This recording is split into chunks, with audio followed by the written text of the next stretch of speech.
Compris. Oui. Mahodji, vous parlez français? Oui, bien entendu. Je suis français. Qu'est-ce qui est important aujourd'hui, d'être pigeon ou d'être ornithologue dans le monde de l'art? Non, dans le monde de l'art, ce qui compte, c'est d'inventer un truc qui se fasse remarquer par le grand public.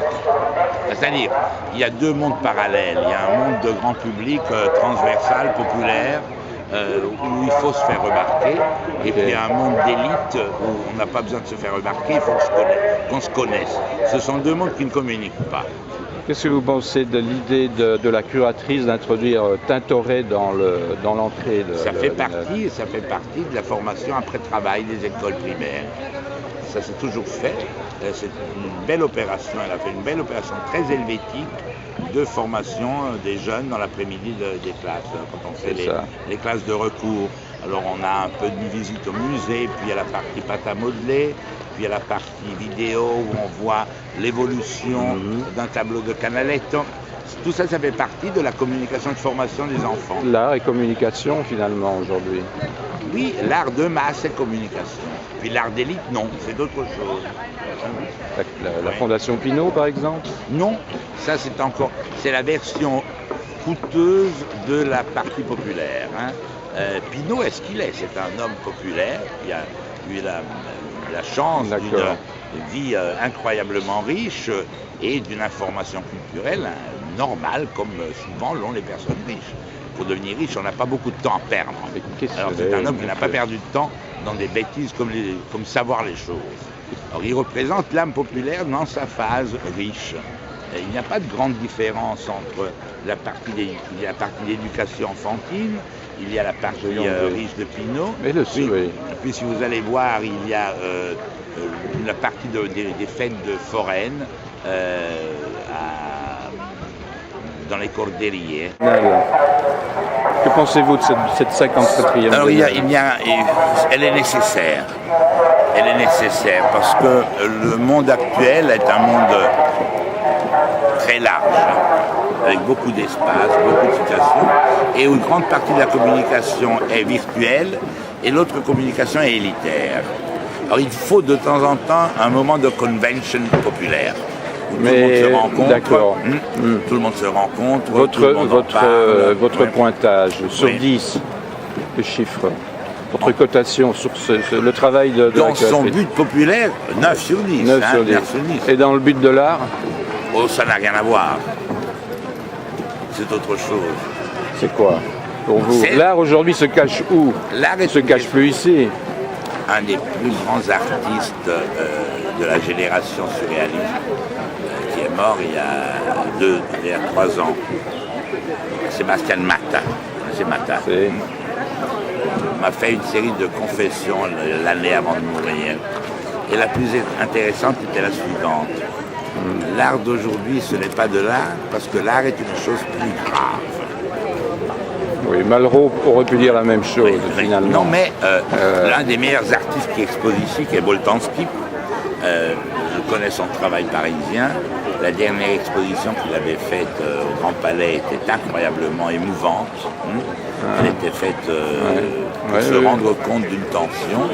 Je le revois ici, c'est une belle opération rhétorique.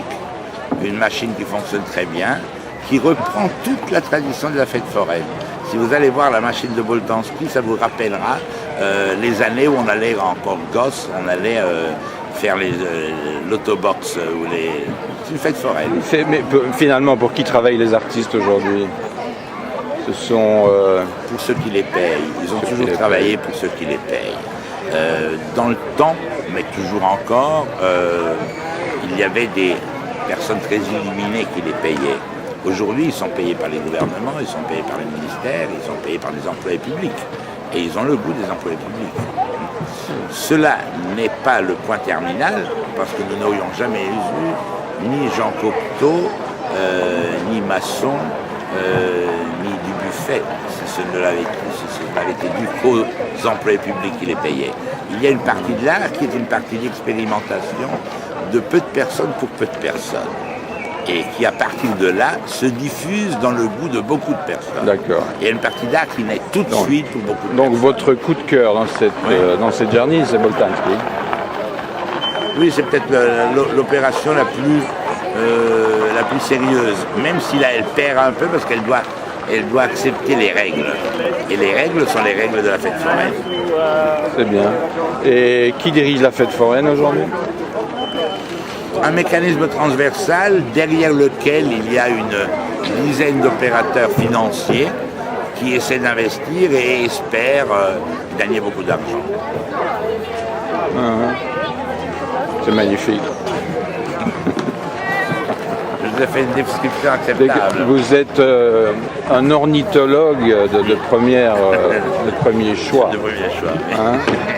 Oui, mais si vous aviez vu la belle installation de Fabre, faite avec des pigeons en verre, qu'il avait fait souffler à Venise et qui était d'une élégance totale, parce que l'effet un peu choquant à l'intérieur du Louvre était très fort.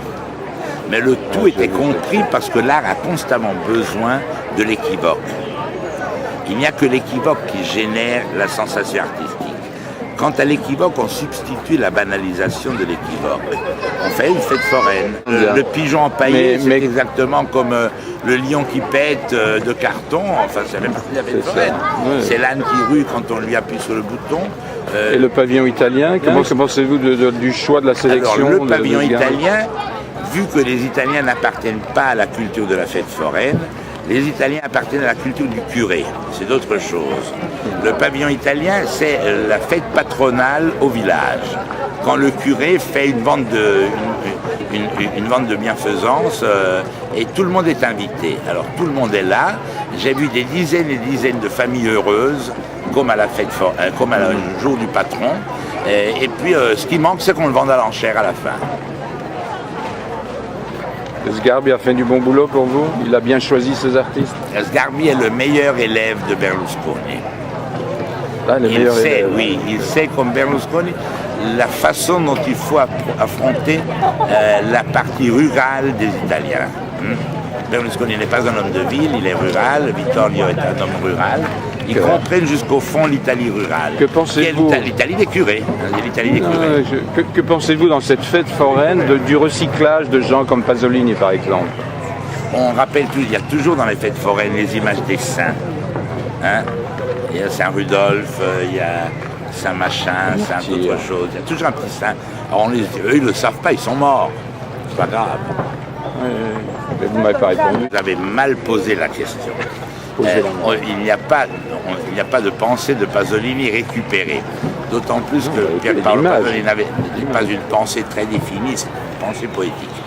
Mais il y a la citation de l'image sanctifiée, c'est d'autres choses. Hein. Quand on parlait dans les fêtes foraines ou dans les fêtes patronales, on disait « la pauvreté de Saint François ». Personne ne savait qui était Saint François d'Assise. On avait une idée de la pauvreté qui était une idée populaire de la pauvreté. Alors, ce n'est pas une récupération de Pasolini, c'est une récupération de l'image populaire de Pasolini. Ça va très bien, il faut tout pardonner au peuple. Merci.